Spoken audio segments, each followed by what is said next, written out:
I'd like you to take a moment and reflect briefly on transitions in your life you already went through. And then you might realize that transitions have many phases. Some of them we cannot escape because they're woven into our human development, like puberty or, for women, menopause. Others are scheduled, like changing to a new job. They're the ones, they hit us by surprise, like when we lose a loved one to death. And there are also transitions we are thrown in because we are part of a collective, like pandemics, war, or revolution caused them. Germany would not be the Germany we know if November 9th, 1989, and the following night wouldn't have marked the end of the wall that had divided East and West Berlin for 28 years. Those historic 2 days were the climax of a revolution. What followed were years and years of transition and uncertainty, where the definition of freedom, values, work identities, and careers, friendships, family ties, and much, much more had to be rewritten for millions of East Germans, including myself, Nicole Bastien. No matter if expected or by surprise, transitions always push us further. They push us to the edges of life. They make us sacrifice old behaviors and ties. Transitions never feel comfortable, often painful, and mostly scary. Transitions are always emotional. They rock us. So how dare I stand here and talk about the beauty of transition when transition can mean losing everything? That is definitely one way to look at it. But then we would also miss the other truth that comes to transition, which is life and development. How can I say that? Well, I am not only a child of the former German Democratic Republic, I am also a descendant of farmers and shepherds. That's my grandfather Oscar, by the way, with some of his sheep, taking in the late 50s, I guess. There are two important things I learned from my family. The one thing is, for a farmer, the soil is the foundation of everything. Soil stores and filters water, carries nutrients, and is home for microorganisms and many other living beings. So you will take care of the soil with all your attention and devotion, because you know if you don't do that, then your seeds will not sprout, your plants will neither grow strong roots nor bear fruit, so your harvest will be doomed. And the second thing I learned from my family is that everything is woven in a cycle of seasons, and they are necessary for bringing out nature's next amazing level of evolution, and in winter times for nature's recovery. Actually, when you live close to nature, you understand that life in its essential meaning is nothing than consistent transition, which follows one purpose only: bringing out the most beautiful potential of one being under the existing conditions. In fact, transitions matter more to nature than we can even imagine. When you leave your house and you step into nature, you will discover different biotopes. Well, let's say a forest and a meadow. And when you look a little closer, you will discover a transition zone that connects the forest and the meadow. Biologists call those zones ecotones. And those ecotones have several meanings for the stability of a biotope. However, there's one important and essential. Those transition zones serve as orientation for the animals that wander between forest and meadow. Means transition zones show them the way. Well, despite all my knowledge about nature, I had to go through some more meaningful transitions myself and have to work with teenagers in difficult social environments, adults on probation, as a lobbyist for the industry, a CEO, and a mentor for C-level executives, to understand that transitions for human lives, in human life, serve as the very same. They always show the way. They mark the end of one chapter of development and the beginning of a new one. Transitions are the threshold between the different episodes in our life, and they knit them together to one unique story we can call our life. Or in other words, without transition, our life would be very insignificant. But with transitions comes also uncertainty. No one can say where they will lead us to. And that scares the heck out of us, because we haven't learned how to handle uncertainty. We are coming from an almost 400-year tradition of worshipping machines. Humans invented machines and all those incredible cool things to make life easier. We are printing 3D houses, we are working with exoskeletons, and we are able to rescue many lives by enhanced surgery. I mean, how incredible is that? We are printing 3D houses. But in order to reach this high level of technology, we had to reduce complexity and increase efficiency. The more sophisticated we wanted our technology to become, the more we had to drill our organizations and our lives to best performance. Everything and everyone has to fit in. Step by step, we created organizations and human lives like a machine. They follow a linear plan of growth. You put this in, and you get that out. It's all about prediction and linearity.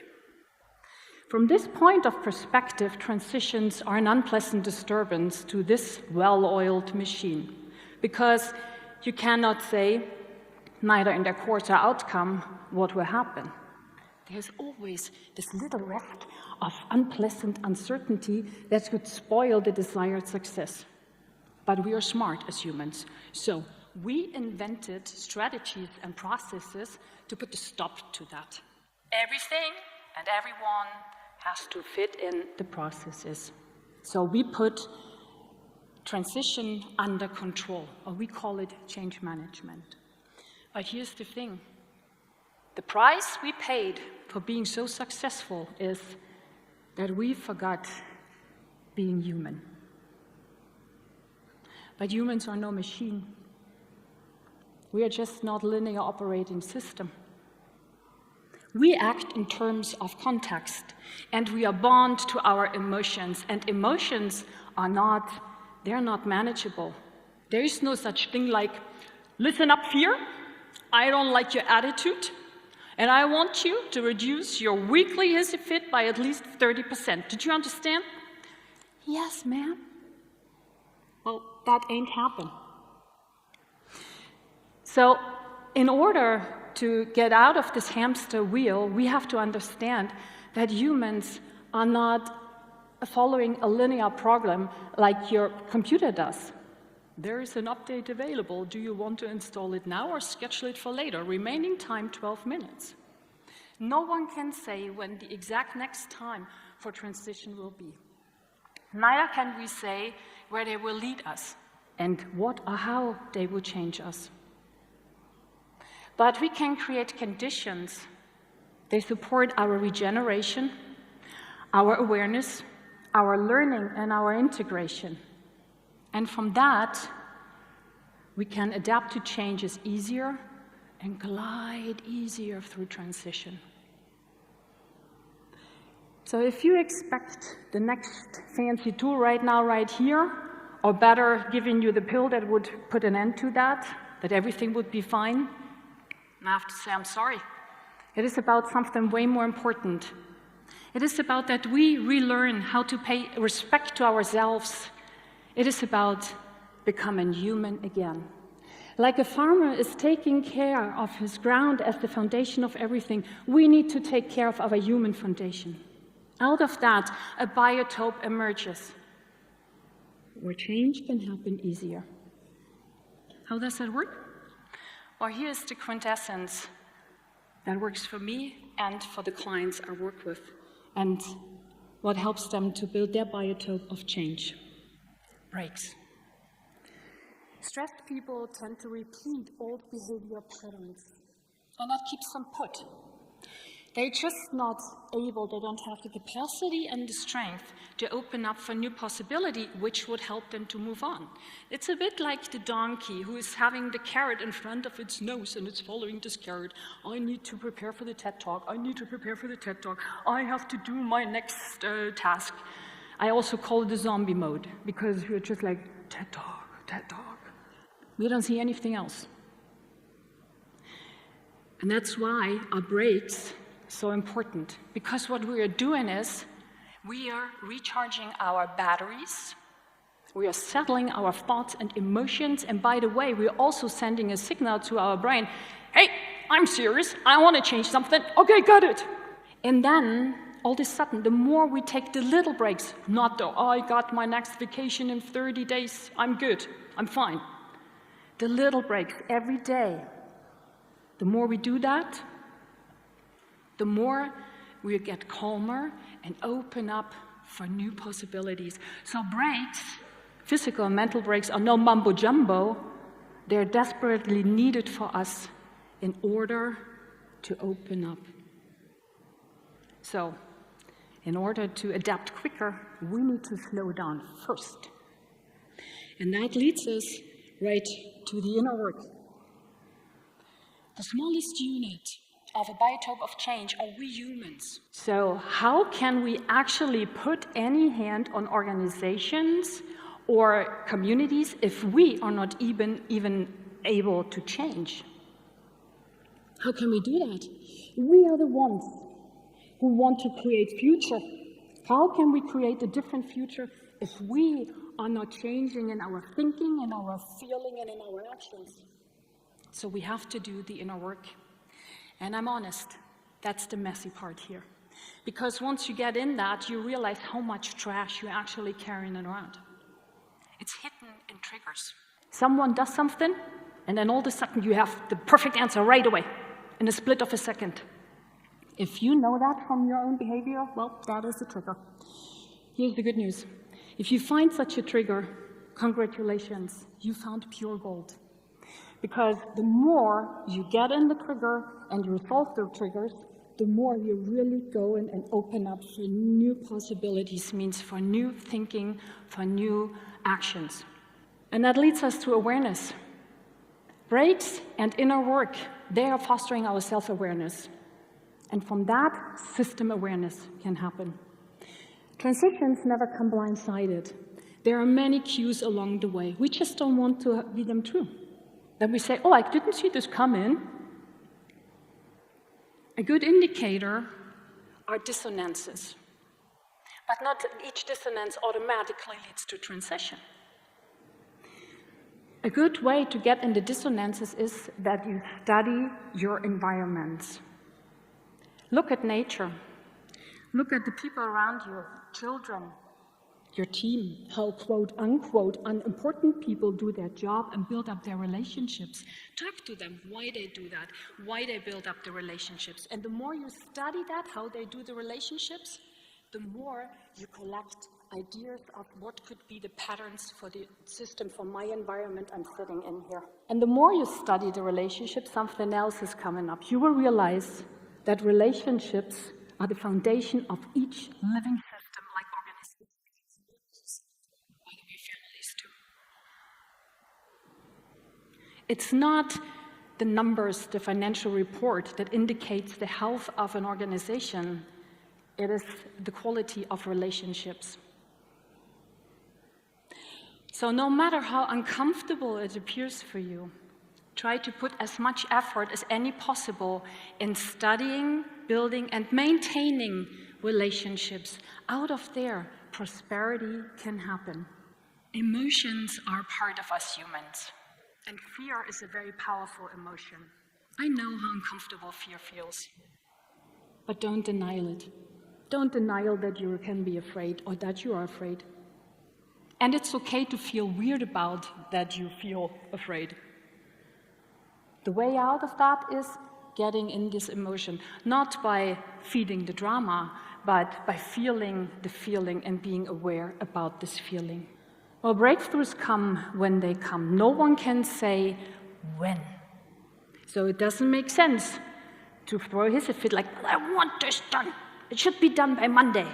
They come when you are ready. So the better way, instead of marching through all that and trying to be the first one, is start to be gentle with yourself. Take breaks. Breathe. Meditate. Enjoy your body. Enjoy your human being. And by the way, you're becoming more gentle with others too. And that leads us to the core. So if you ever wondered what your USP, especially as a leader, could be, well, here it is. Love. Not in this romantic way, but in this giving, unexpected way. Only few leaders dare show love. And love knows many languages. So what is yours? What would be your language of love? For many people, it is quality time and having someone who is listening. So how different would your next dinner with family be, or your team meeting, if you dare show love, if you gave space to reconnecting and flourishing? It all starts with taking care of ourselves. And from there, others realize our change. And believe me or not, they're going to join you because they feel so attracted by this radiant human energy you're spreading out in life.